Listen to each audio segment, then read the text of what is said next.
We're live now, right? It's Is it also yeah, we are live now. yeah, but is it recording? I don't see the recorder. I think you need to ask for recording. Recording. Oh yeah, perfect. It's okay. It's recording. And we are live. Okay, we got 2 minutes left, so let's just wait for the 2 minutes. So yeah, it's on your LinkedIn. I need to reshare it.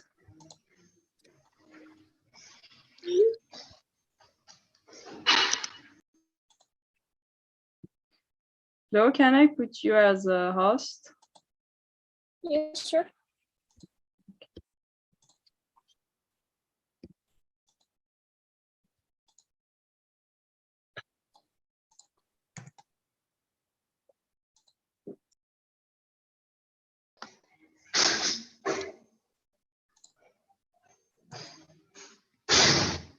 Does it work on LinkedIn? And I'm going to Twitter? repost your Okay. but I don't know why not seeing that it's I'm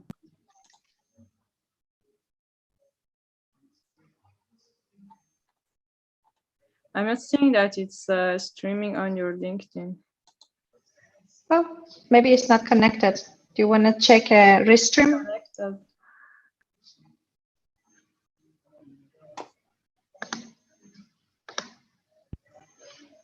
On Restream. Actually, I see it. I see it's connected. I see on my LinkedIn, so it's connected. Twitter is working. Twitter is working. It's okay. And I see on your profile, Mujan, on LinkedIn, it's also working. I see that too. So I'm going to basically share it. Nisha, I can share it on 1,000 Faces. Don't worry. I'll do it. And we are. It is 5 already. Yeah. Okay. So we can start. I would like to welcome all of you today on our third AMA. So it's been pretty quick, long, and also very short journey to get here. My name is Mujan Askari, the co-founder of 1,000 Faces with Nusha, my sister, who's here. So basically, 1,000 Faces is an NFT-based investment club. So we are a DAO club, investment fund to invest in women and environmental projects. So basically, we are creating a community fund that it gets divided into 4 main areas. First is female founders, then is educational program to support these founders, which can be on Web3 and entrepreneurship and leadership. We have amazing partners with us to help us do that. So one of them with us, Anino. We can talk about it more. Then we have also Marietta with Sista.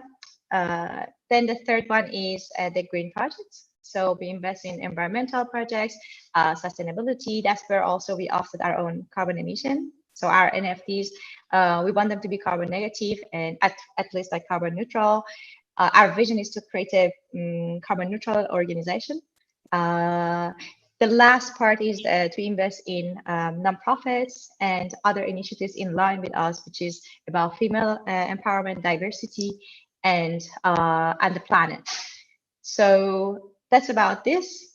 We have different memberships. We have basic memberships. Anybody around the world, anywhere can join and become a member, and basically to apply to receive fundings, which are equity-free grants. And then we have a membership, which is for our board, which we call them founding members. So the founding members are the ones who are gonna get access to the DAO, so they can vote for the project. So this is essentially what we do at 1,000 Faces. I don't want to take too much time. Here, I would like to actually introduce our beautiful team. So we have Nisha, my beautiful sister. She's my co-founder. We have Florian, our head of partnership. We have Marlene, our head of education. And also she's going to be the moderator of this panel. Ladies, please take over and say a word quickly. Hello, everyone. It's a pleasure to be here with all the great speakers we have today. The topic for today's panel is, as you all know, is diversity and inclusion in Web3.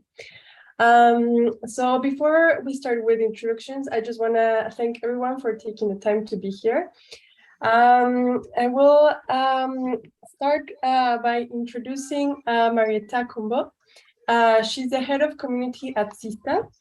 And after we have Dr. Anino Emuwa.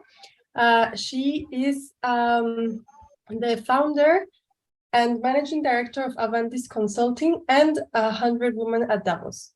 And we also have today Anastasia Angelova, who is the VP of Strategy and Growth at Nameless. So thank you for being here. I want to start by, we can start with you, Marietta, if you want. Can you tell us a bit about your story, your background, and maybe then after introduce a bit the project you're working on and what this project is working on? Yes, of course. Well, first of all, thank you so much for having me on this panel. It's really nice to be, a really woman with great project like this. So I'm really happy to be here. To tell you a bit more about me. So yeah, as you introduced me, I am head of community at Sista. So about me, I started working in tech, like in the tech environment in 2017, where I was working for Founders Forum, which is a tech network and event for, tech entrepreneurs, investors. And I started like really getting interested in this field because I met a lot of great women founders, and I was like, okay, I want to work with that kind of person. And then I started working in different startups on operating roles. And in the end, last year, I started working at Sista as head of community. So I tried a different, position to end up in the NGO.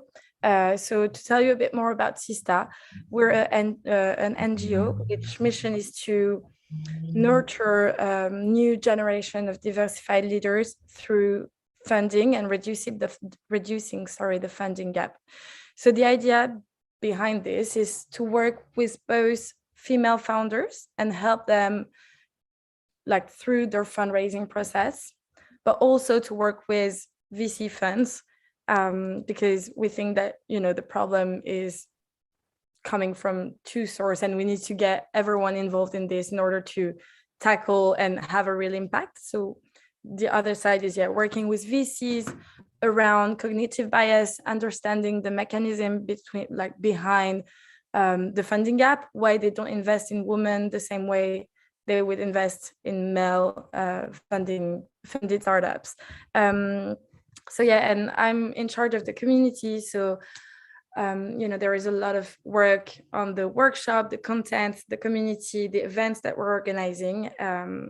But yeah, that's it for me. Oh, that's great. Thank you so much. Everyone, I just want to remind, we are connected. We're doing this live on YouTube, Twitter, Facebook, LinkedIn. So feel free to, we will have a discussion. At the end, we will leave time for questions. So feel free to send us your questions, and you can be general questions, or if you want for a specific speaker, you can also mention that, and we'll take into account your questions. Now it's my pleasure to introduce Dr. Anino Emuwa. Can you tell us a bit about your story and your different projects? Hi, everybody. Thanks for joining us, and delighted to be here. And to be honest, my story has an overlap with Marietta's. I started my career in banking and in corporate banking and financing big businesses. But I quickly found out that, entrepreneurs weren't getting enough money. But more than that, women were not getting sufficient funding. And as Marietta said, only 2% of VC funding goes to female founders. In fact, the latest figures, I'm just writing an article, was a little bit under this year. So it's not a pretty picture.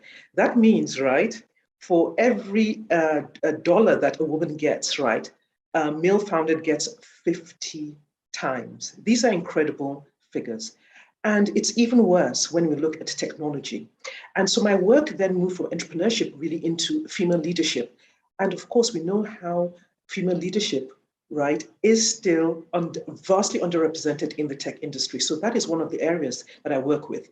So I work with communities of women in business leadership. So we have 100 Women at Davos, which is a community of impact-focused women that was women leaders that was founded in Davos a few years ago, who Mujen is part of. I also have one which is regional, which is the Africa Women CEOs Network, and they fall under my business, Avondis Consulting, which is strategy and financial advisory. And so the issue is simply to advance gender equality in leadership, really, and we need a lot of effort. So it's wonderful to collaborate here.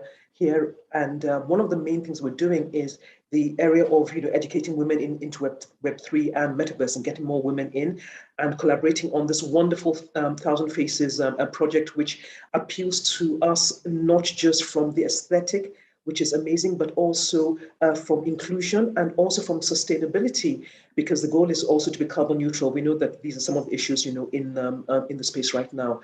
So, and then lastly, of course, in terms of entrepreneurship as well, financial entrepreneurship. So on those, four areas, we are very much involved as a member of the founding committee of a Thousand Faces NFT.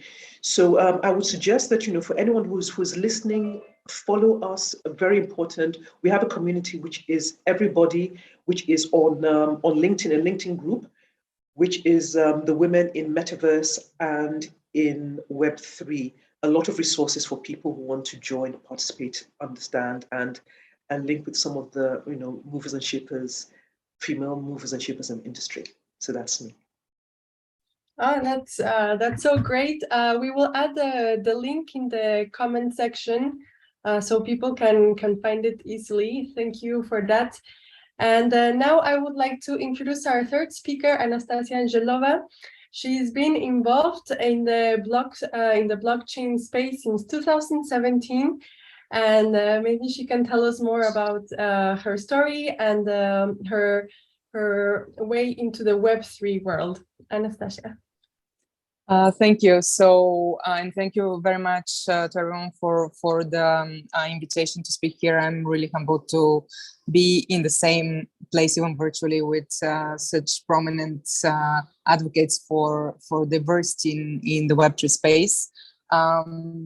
So I have been in the tech space for the past almost like 12, 13 years. Have founded a few tech startups back in the days, not all, to say the least, very much, like not all really survived, but got into 2017 in the Web3 space. When I learned about Ethereum, Smart really got fascinated, so just went down.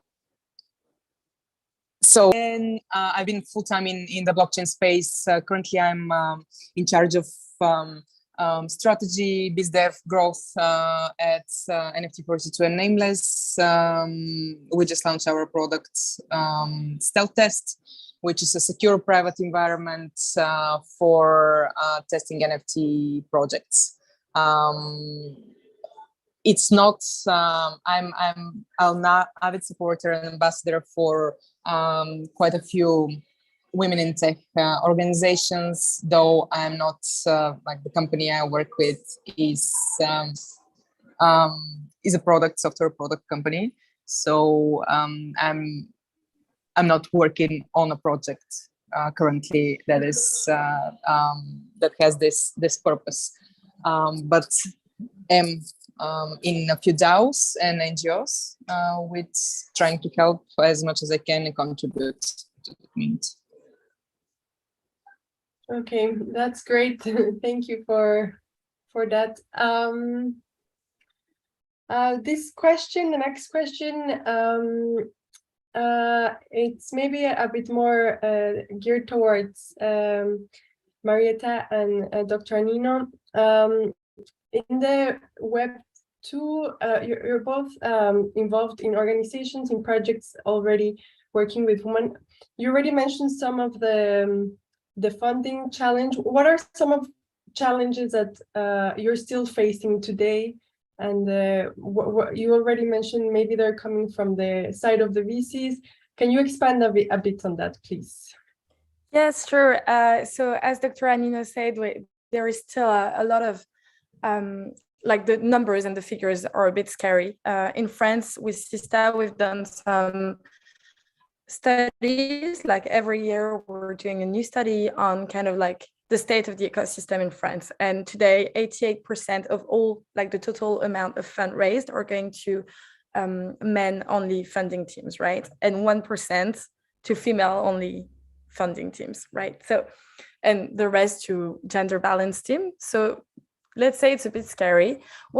So at Sista, what we're trying to do is to build some communities that are really strong and to build an ecosystem that everyone can benefit from, both VCs and women founders. One of the big challenges when I speak to VCs and entrepreneurs is that I feel like there is a lack of communication, a really, really big lack of communication, because on one side, I have the feeling that investors are telling me that they don't have, they don't find any, sorry, Slack is running. They don't have any startup, like female founded startup that are coming on their desk, or like 2 or 3%. On the other side, I have plenty of great women founders that I, work with that don't want to necessarily go to investors or to VCs because they had a couple of bad experiences. So what I can see is that there is like difference between what VC sees and what women are trying to get from VCs. So what we want to do is to create a bridge for female founders to talk to VCs and for VCs to meet finally female founders that are ready to get funded. And that's one of like what we're trying to achieve. But yeah, one of the big challenges is the lack of communication and the misunderstanding between those two communities, I feel. I don't know if that's something that you can relate to.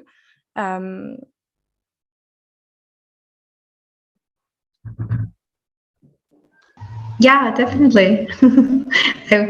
I think actually, maybe Flo, you want to add something, Anna?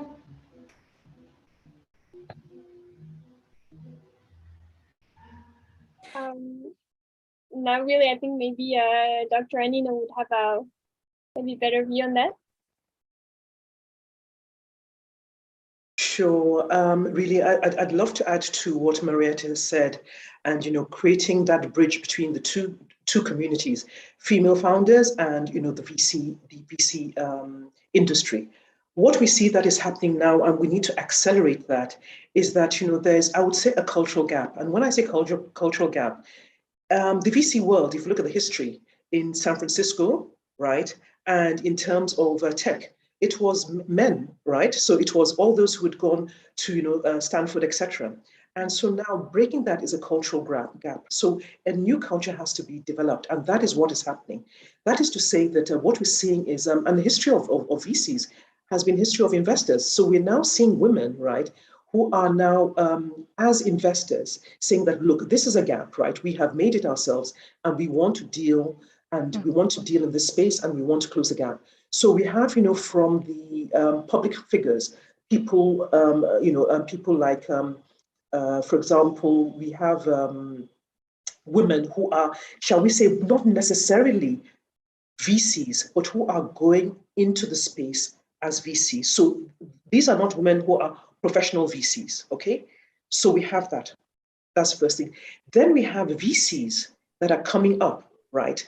Because we don't have sufficient enough VCs. So rather than looking at just women trying to enter into the market, we're saying the owners of capital and the people who are making those decisions have to be women themselves, right? So we have Melinda Gates, for example, right? Who is with Pivotal Ventures, who is going into that space. And because she has a public profile, is helping to drive interest into that. Into that.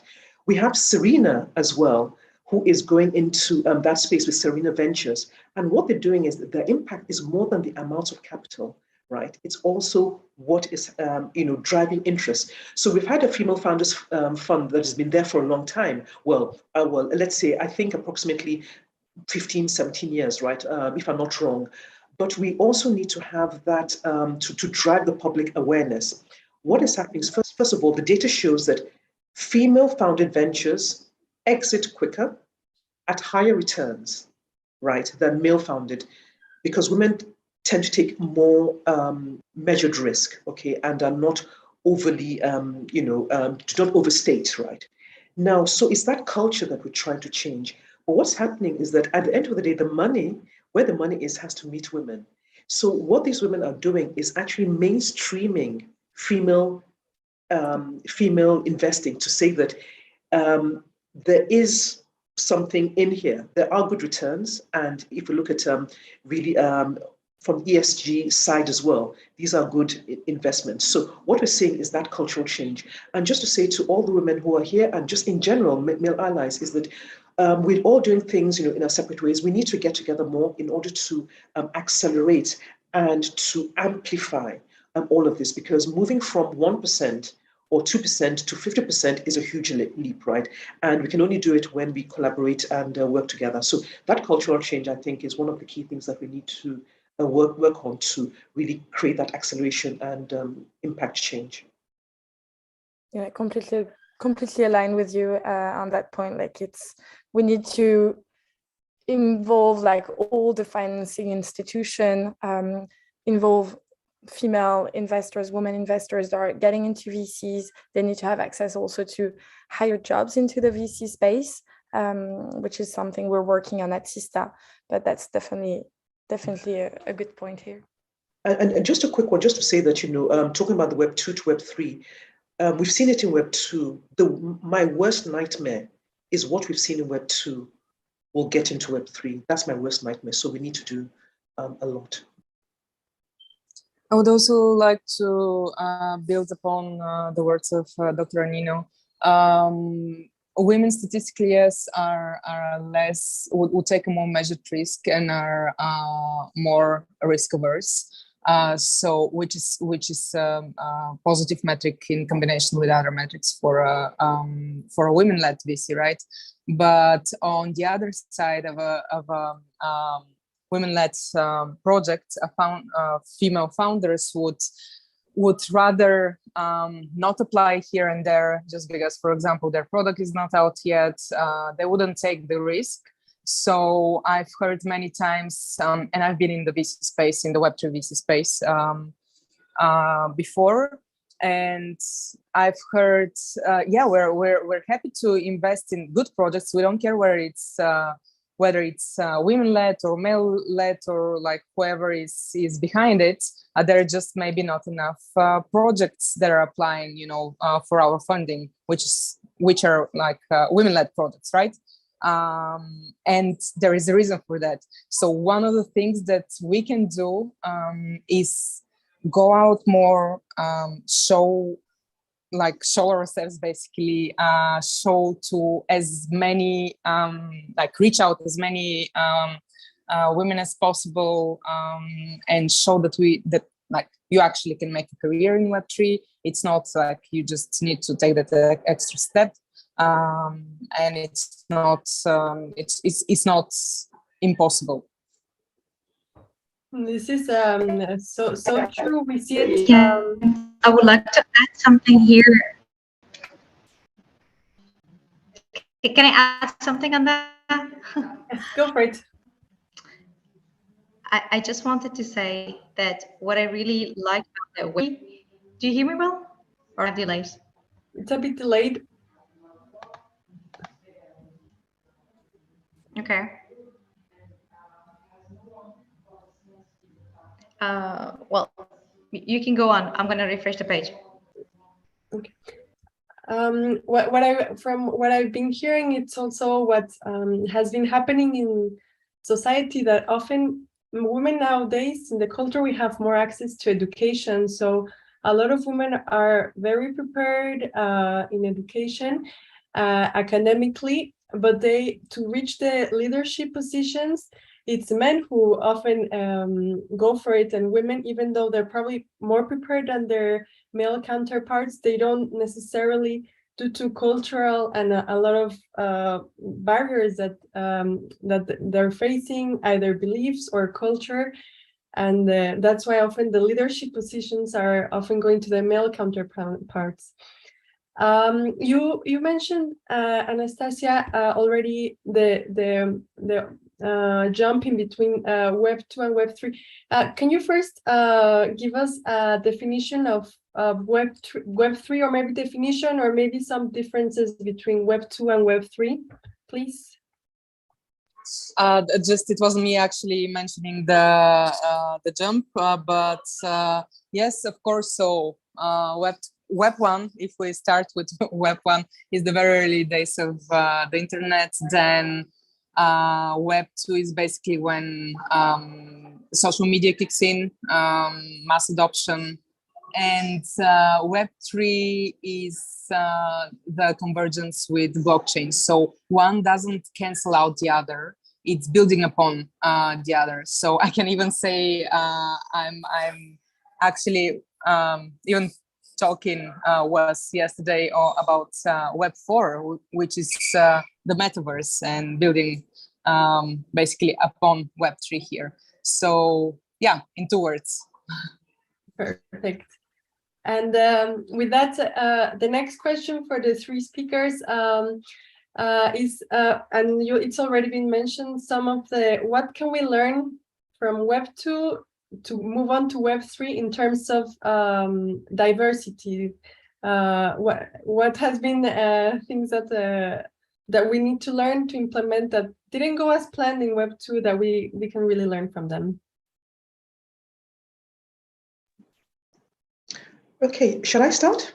Yes, please. Okay. The first thing that we learn, or we need to learn, is the mindset. Because what we have found ourselves doing is trying to correct what happened in the past.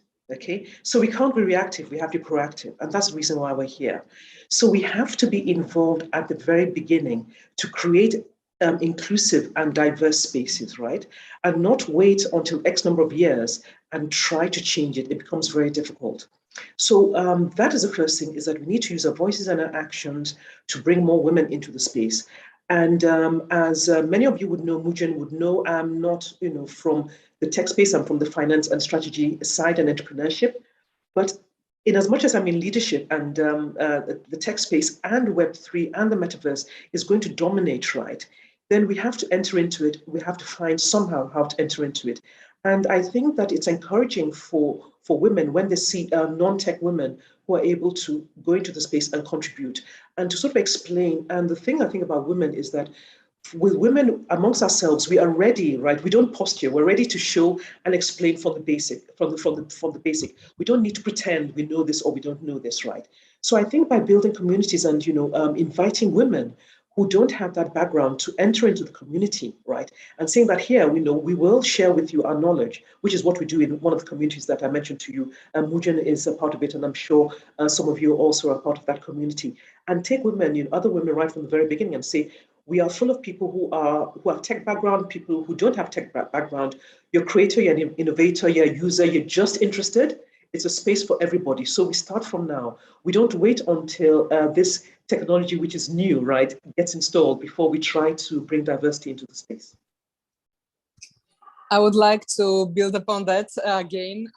Totally agree. This is one of the things maybe that I didn't add previously when I said that we need to give example. I per se am not a developer. I'm not a technical person. I'm in the tech space for the past more than a decade now. And when I'm asked, and not almost every time when I have a chance to speak somewhere, some girl would come to me later, in some more safe environment usually, and ask me, I want to start in the Web3 space. You're really inspiring. Where should I start? And the first question I ask is, okay, what's your passion? What do you do? Well, I'm not a software developer. I don't really know, don't know much about blockchain. I'm just starting to learn. Well, the Web3 space needs everyone. Like if you're in marketing, there are so many possibilities. Generally, if you're in PR, if you're basically absolutely every aspect is needed, and this technology currently solves problems that are at the intersection of so the solution, sorry, is at the intersection of different technology. Like purely just Web3 doesn't solve that many problems, right? Our humankind problems are getting more and more complex by the day. So more and more complex technologies emerge to solve those. There is space for everyone. And back to the question on moving from making this transition from Web 2 to Web 3 and the mistakes that we shouldn't do now, we definitely Web 2, as we know, it is very male dominated. The technology space is quite male dominated. What we need to do is not let's say not focus on this problem, but on the solution, on adding just giving this extra push, extra bravery, let's say, and just focus on the solution here.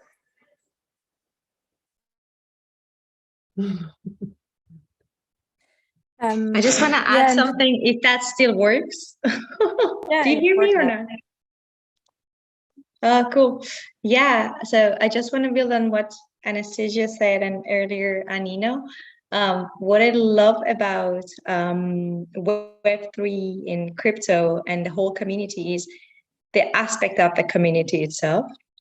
We talked a lot about, so yeah, I know Anastasia from yesterday, the NFT Biarritz, and that's where it was like, oh yes, you're talking, the things in my heart. So please join us for this panel. And we talk a lot about communities, and that's a very strong thing in the crypto community. And that's one of the things that I think it's really important to build and make sure that we're creating communities that are diverse, and they are really sharing the knowledge, or sharing the infrastructure, the solutions together. The whole, for example, DAO communities, it's just so beautiful how they work each other and complement each other, because it's a very new technology. And as we know, it's moving so fast, and a lot of things are not done yet. So people collaborate really together to build solutions that everybody can benefit from it.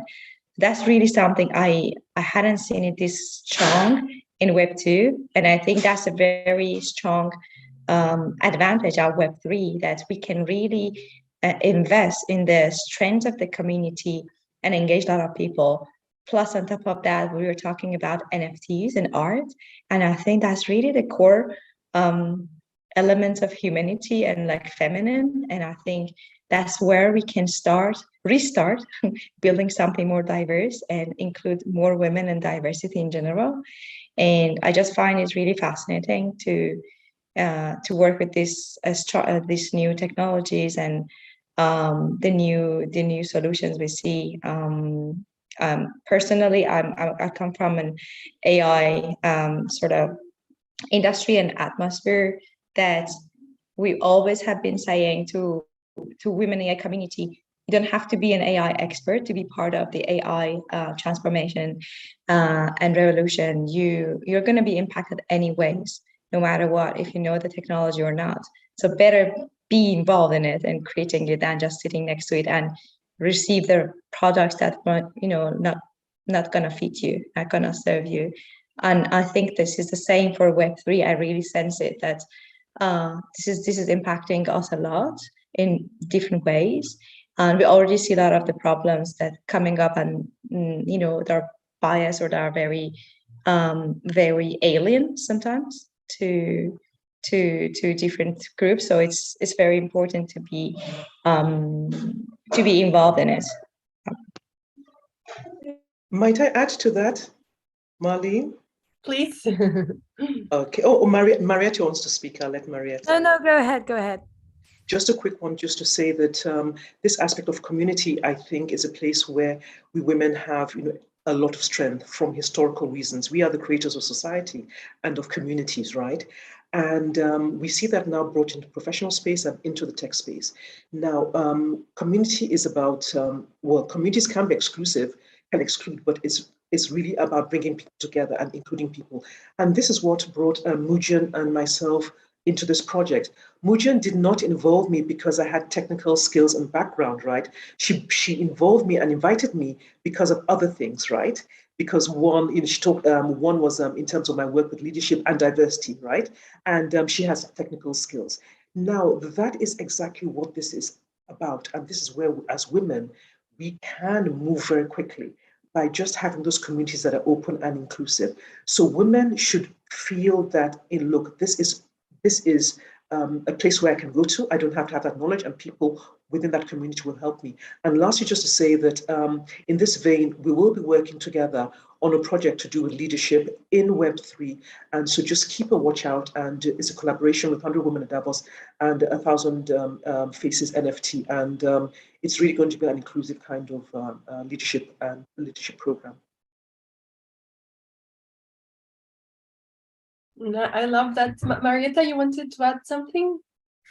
Well, it's just, yeah, I was thinking around like what should we learn from Web2 as well, is that I think we have when it was created, Web 1, Web 3, Web 2, sorry, the way it was thought was by a group of really similar people with knowledge reserved to a similar group of people. And the chance that we have, I think, today, and the opportunity that we have is to create the use case, for diverse people, but by diverse people. And I think that's a chance that we need to take on, and a great opportunity for us to move forward and to invest the Web3 space. I'm just starting to get really into all the Web3 knowledge that there is out there. And I think it's like so interesting, the fact that you have so many community built around diversity. And I love that. And when I started really using Web2 and communities and so on, I didn't feel that it was that strong back in the time. And I think that Web3 is really being built around that philosophy. And I think it's a great opportunity for women to, take the space and invest the space. It's just so fascinating how much resources are there. I don't know if you've noticed, but all the communities, I was so inspired. Like, everybody is having an educational hub. Everybody is sharing resources. Like, it's just such an important element of it. Like, let's learn together. That's amazing. Even, I don't know, Anastasia, you probably saw it at NFT Biarritz here. Like, they had all these really basic things that is just so amazing and useful, like how you create a wallet, how you buy your first NFT, how you different things about security scams, and they are just so important because they can be barriers to entry. But I know Merle, she has a lot also to talk about it, as a head of education. That's so many things to share and learn from each other. I wanted to add exactly on that. In Web3 and especially the NFT space now, I think it did a huge leap with all the projects. They're exactly focused on education. Like, for example, there is one fully women-led one, Surge Women. The NFT gives access, besides being a beautiful piece of art, it gives access to educational materials and courses and whatnot. Others, like Women Rights, for example, percentage of the sales of the revenue goes to women, supporting women in the space. And not only so, yes, I'm seeing honestly more and more women even in more diversity, not only women, just more diversity in the conferences in the space. So when we met, as you mentioned yesterday, almost every panel I was had a female presence, right, and like some really prominent women in the space. And on the panel that I was speaking, the first question came from you, and I was so happy. Honestly, I was just jumped to bring the wanted to bring the microphone, but like you didn't even need a microphone then. And then the second question was, if I'm not mistaken, also by like you gave the basically gave the floor, and in the end, the second question was also by a woman, and it's about the metaverse. So it's not about something that is perceived as a very female space, right? So in the end, it was 50-50 in like audience that actually participated, which honestly I haven't seen for all these years that I've been in space. I have a short story. When I was invited for the first time ever to speak at blockchain panel, it was in 2018 by all the active women in tech NGOs getting together and making this conference just to like push the boundaries and like educate also the community. And on this panel, I was the only woman. So the whole like 4 or 5 guys and me, I couldn't even get the microphone. I had literally to snatch it, like they were just passing it like between each other. Once I get it, of course, it was very hard to take it from me. But in the end, when I was super nervous. Of course, it's the first event that I'm speaking about the blockchain technology and so on. And when I thanked the organizer for inviting me, was so humbled and so grateful. She said, well, no worries. We just like no need to thank me. We just didn't find any other, female in the region even to invite to speak. So I didn't know whether to take it as a compliment or to actually it made me think how we're That's addressing. horrible. Yes, can you imagine? This is Oh my God. 2018. So what I see, just my personal experience, it has shifted tremendously. It's from having one woman that I knew, it was me in the region. Like the region is the Balkans and Bulgaria in this case, and like to having sometimes even close to 50%, even if it's 50% of the questions that you receive at the Web3 panel. I would love to add to what Anastasia has said, and talking about the practicalities, especially because voice is important, and when you sort of speak on, at these conferences. And yes, of course, Mujin will know we face a lot of that. Now, for the thing about, for women in positions of leadership, right, you have to do your job, and then you find yourself involved in trying to create space for yourself and other women. So you do your job and you're involved in diversity, okay? Now, sometimes it's difficult for women, but that's the reality, because in very many ways, we are still pioneers. We sort of don't think so. We think it's a very modern world, but the reality is that as long as there isn't diversity, there's still a long way to go. Now, what that means is once you've had that experience, as you did, Anastasia, and many of us have done, we tend to start to plan ahead. That is to say, as speakers on a panel, we don't just go on a panel and speak now. We actually ask the organizers and ask them in terms of diversity. And not only do we ask them, we actually have that list of women already, right? So that if they want women in this space or that sector, we can say, here we are geographically in that area. So as women, we have to promote diversity. We have to bring the awareness to conference organizers, to people who do a lot of these things. And very luckily as well, a lot of them are women as well. And it will change, but it requires effort, right? And and we need to be aware of it, and we need to be intentional in helping that diversity come into our space and all spaces. Wherever decisions are being made, women need to be there. I think we all know the quote, right? I would love to say something here, actually, about our team. So because I read this, the question about the audience and how can we change the mentality of the community, tech community and male community. We just had a lunch with Anastasia. We organized it with Sarah from our board member, with Ethan and Karen. So basically we were thinking, oh, nobody will come, so we're gonna just do our best and everything. And then eventually at the end, I think Anastasia, we were like 6 or like 9 or 8 women, and there was a whole crew, like basically 30 people, and the rest were men. And most were even men, yeah. Yeah, they were like, I think 20 men and like less than 10 women, including myself and our advisors. And for me, this is where you can start changing. This is where to include men. That's why at Thousand Faces, we also support and finance projects that are by men for environment and female empowerment, for diversity. So because we can't change what we have in the world without helping each other and also including men. So this is the very important thing, already including them in the change.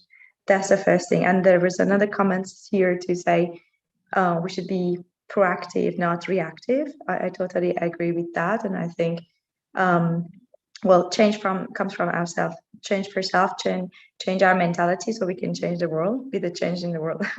So I just want to talk about our team, and I want to, Nusha and Flo and Marlene, you also share your experience, because each of you have such a unique journey. And I think that's really important to say. Maybe start with Nusha, that I know, like, Nusha, you want to tell your like NFT story and how we started it with a hackathon that we did with Yvonne. Basically, that was the first time we touched on NFT. I had no idea how it is, and we just started working.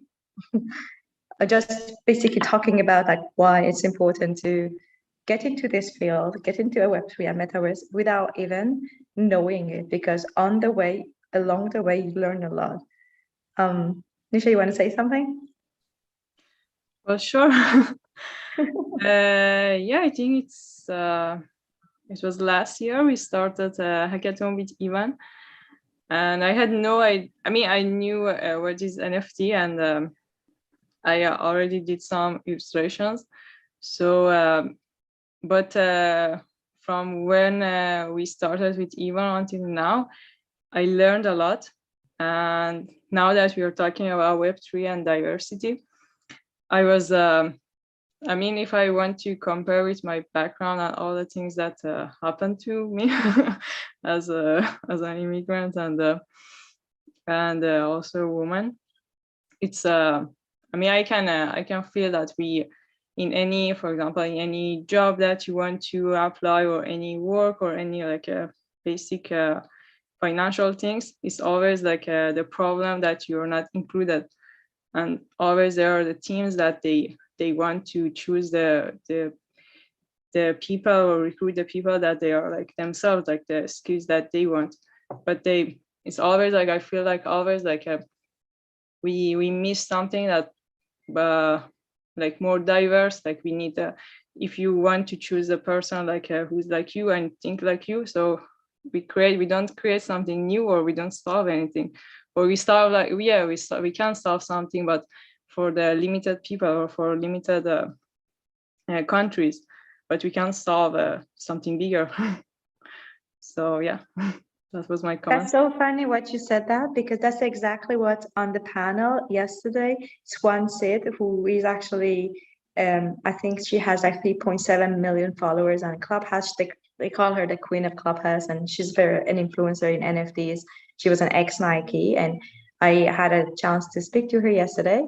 And she said something really amazing. She said, if you learn something today, something new, go and share it with 5 people who are not like you, who don't think like you. Don't go and share it with the people who are like you and agree with you, because like that, you never can change the world. Yeah, true. I love it, and I'm gonna do it, honestly, like starting today.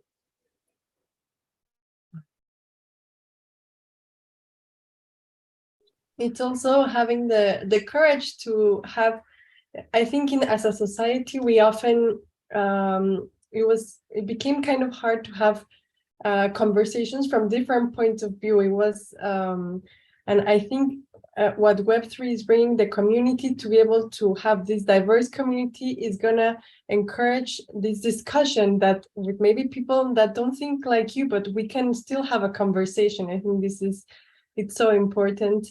Flo, you want to give a bit of your story?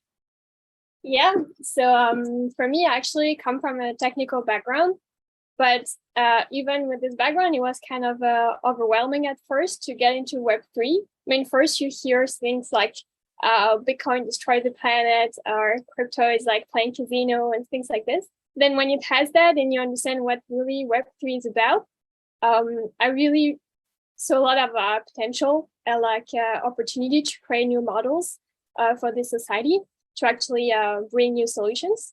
So I really love that. And but still it was kind of difficult to like get in. But then at first, like you mentioned, like communities are really strong, and actually going to meetups, joining Discord groups and start talking about people who are already in the space, that really helped. And everyone I met was really open and really willing to help you. And so yeah, I thought it was a great space, and actually that's how I started to learn. Yeah. And also I think the great thing also is because we are so early, like most people are actually beginners. So like no one should be shy to ask questions because most people don't know about it.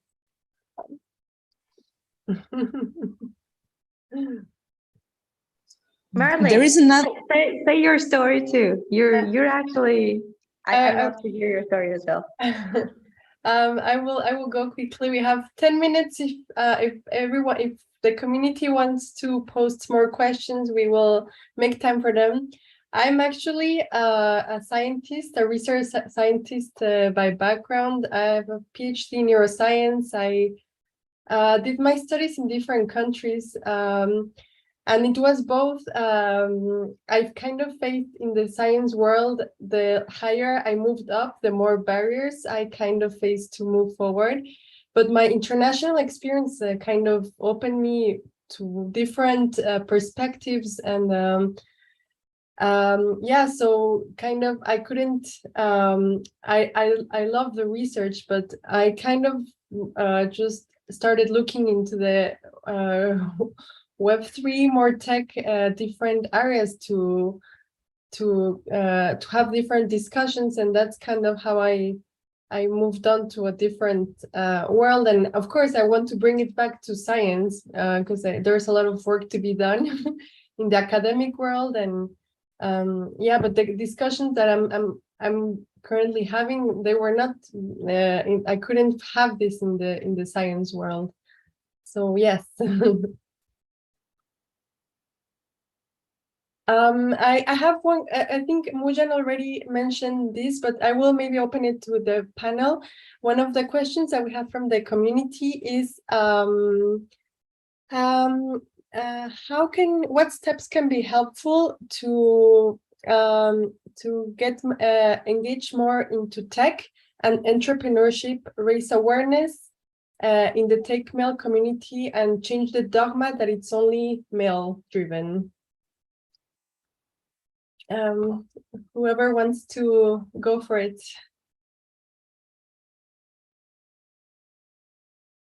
Did you understand maybe the question? It's how to kind of change the dogma that tech is really male dominated. I can answer. I think everyone was just, we're again we're very polite and trying to give the word to everyone else. So shortly, with lead by example. So we already have one after another so many successful like startups that are women-led.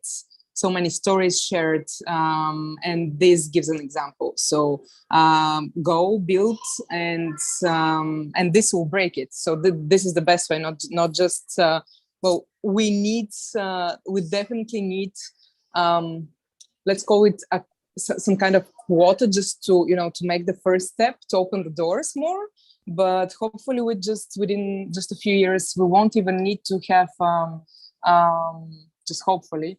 We won't even need to have, VC that is specifically targeted just at women-led projects, just because there will be so many women-led projects to fund, to pick from, and the bias will be way less.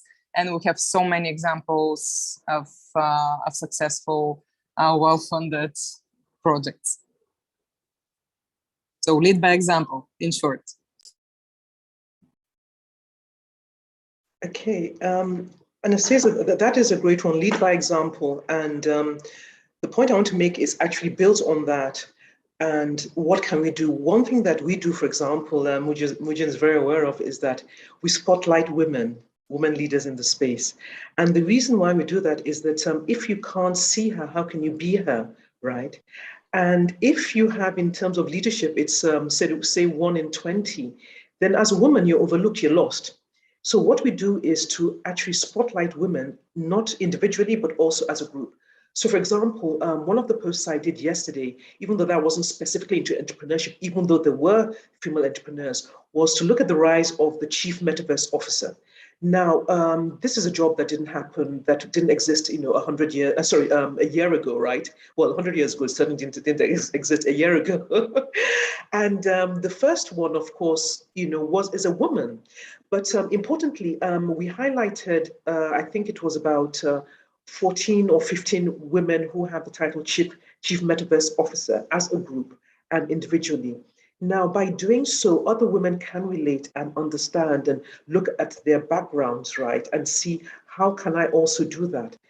In this group, we've talked about our different and various and varied backgrounds, right, to know that there isn't one singular way to enter into it. I mean, it would be amazing. People would be amazed to hear Anastasia's story of how she entered into the space, which was not from a tech background. So I believe that spotlighting women individually or as a group, as role models, right? And it's not necessarily for the women themselves, it's for all of us to do that. It does help to change that people's view and to understand and to see and give women that visibility that this tech world is a space for everybody, male, female, or any other gender for that matter.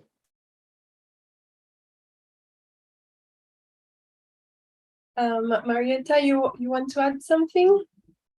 Yeah, I'm into that question. I mean, I completely agree with you. I was just thinking how, when we prepared for this workshop, the question were like, do you have any like female that you look up to or, like mentor?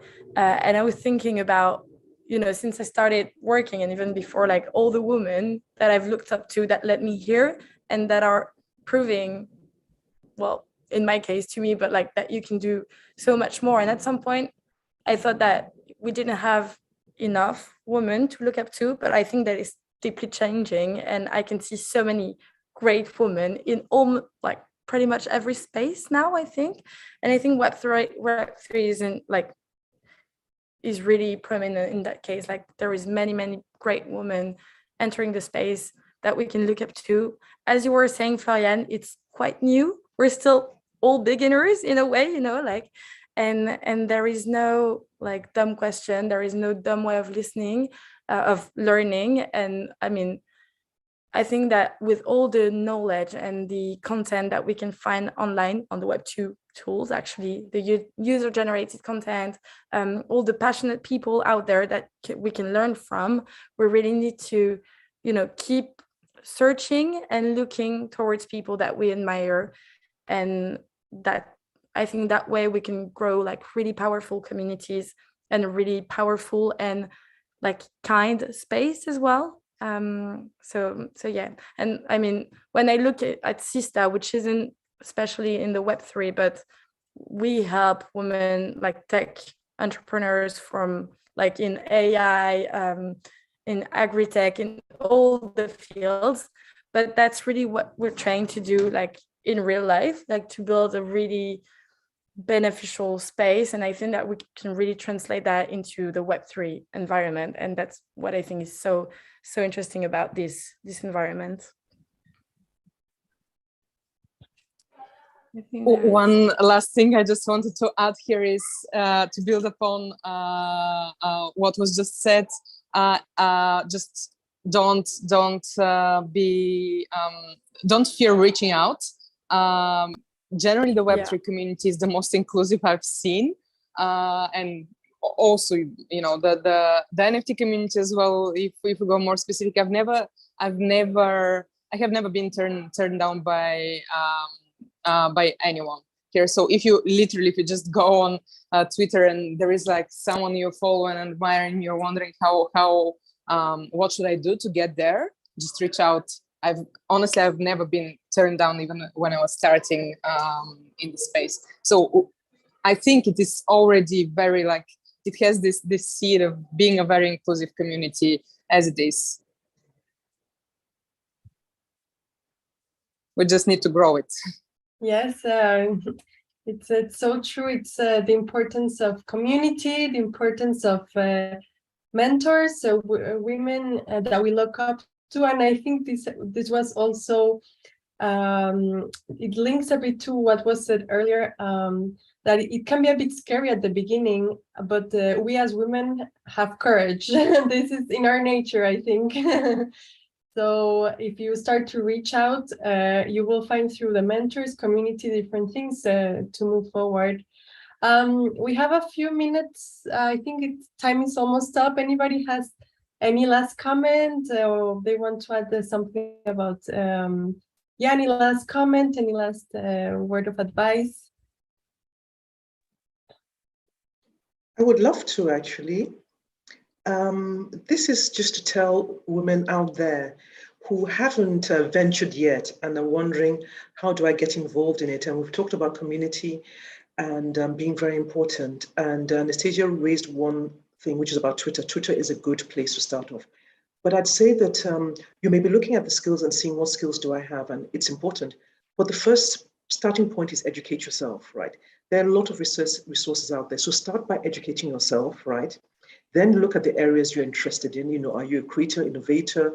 Do you have technical skills, business development? It really doesn't matter, okay? And then you can start looking at the area. But you start first by trying to understand. You can't learn everything. It's fast moving, but you will start to get an idea. Connect with people on Twitter. Find your community. And then basic things, you know, really. And I want to say this because it's always, you know, what are those steps? One of the steps is, first of all, get yourself a wallet, right? A wallet is a digital wallet. It's like your wallet, but it's digital. That is going to be your digital identity to enter, for example, into the metaverse and Web3. So get a digital wallet. Start to explore spaces like OpenSea. Look at what, you know, NFTs are there, and, you know, NFT art is there, and what's happening in that space, for example, right? Explore places like Sandbox, for example. Go and start having a look at what is happening here. And one thing in terms of opportunities that I must say is very important is that the brands are streaming into the space of the metaverse and NFT, right? And there are not enough people to help to guide them. So even if you're not ready, look at what they're doing. And those can be opportunities as well, business development, being a bridge between, you know, the technical and the creative aspect of it, bringing people into the community.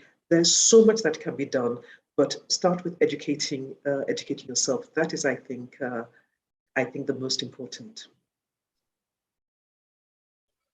I would like to also add something, which is find your tribe, find your community.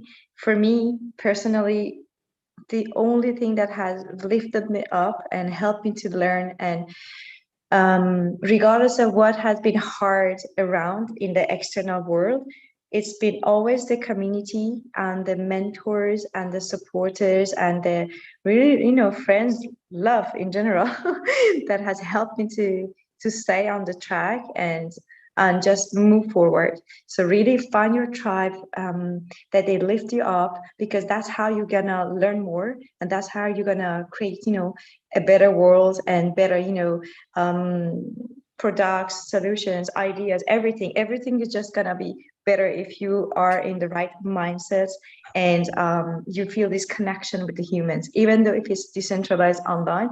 That's really human to human connection is so important. So find your tribe.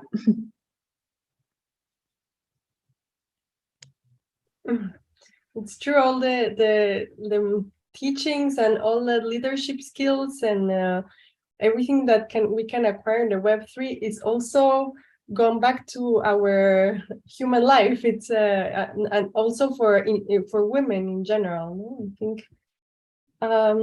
Anybody else have a last takeaway? Mine is just simply just do it, find a way, just do it, and don't let anything prevent you. Obstacles you can learn, we'll all be part of it, but the opportunities are there for you when you enter into the space early. It's a bit confusing, it's a little bit of confusion, but engage and just do it. I totally agree with everything said now. Definitely, just do it is a great, I think, end line here. For it depends on the person. In the end, the information is really a lot now. It's even overwhelming at this point. But just starting anywhere where your passion lies is one way to do it. Just if you're a person that needs to read a lot until you're comfortable to talk about it or go and research something new, then do that. If you're someone that would rather experiment and get into it, as Dr. Anin said, just go and set a MetaMask. It's so easy to set a wallet and just go and explore. Just don't be afraid to make a mistake. I know it from my experience. I was so afraid to say something wrong that I would rather just sit and listen, and because I thought I would never be forgiven. God forbid, I say something that's not applicable in the space, or just confuse one blockchain with the specifics of the other. No, it's not. Everyone makes mistakes. It's normal. Just this is something that really can slow you down. And I'm, for example, a person that needs to experiment, just to touch it, to see how it works. So I just made a bunch of wallets. I got registered everywhere in the world of Hood at a bunch of testing in beta, whatnot. I made a lot of mistakes, and this is how I learned. So yes, just do it. I love it. However, whatever it means for you, how it works for you, just go out and do it. I love that. I want to add one thing. We're going to be in Berlin at Data Natives. So if anybody is there next week, come and meet us. We're also going to be in Dubai at GITEX in October. And then in Cyprus also in October at Reflect Festival. So events are piled up.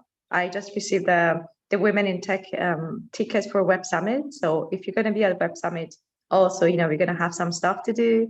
I think conferences and events are one of the best ways you can meet people and learn. Honestly, I learned so much just out of this past months of ETHCC and NFT Biarritz. So those are also amazing opportunities to meet amazing people and just learn more. That's so good.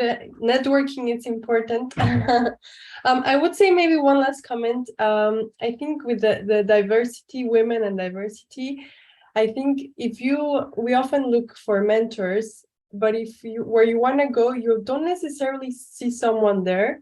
Go for it yourself, because you can become that. I think this is something that we can. And you can bring that diversity, you can bring that leadership, and the community will support you to get there. I want to thank each one of the speakers. It was a pleasure to be here. And I can let Mujan wrap up or give a last word. Yeah, sure. Well, thank you so much, Marietta, Nino, Anastasia. Thank you so much. It's such an honor to know you. Strong women, amazing, women that's supporting other women. I think that's so important.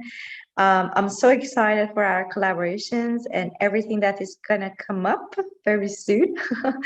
So we're so lucky to have Marlene to lead the educational program for us. So we're gonna all work a lot together, and with Flo, who's heading our partnership. Nisha has been working on a lot of cool things on the NFT, so there's gonna be a sneak peek coming up You're gonna see how they look like. They're amazing. We love them.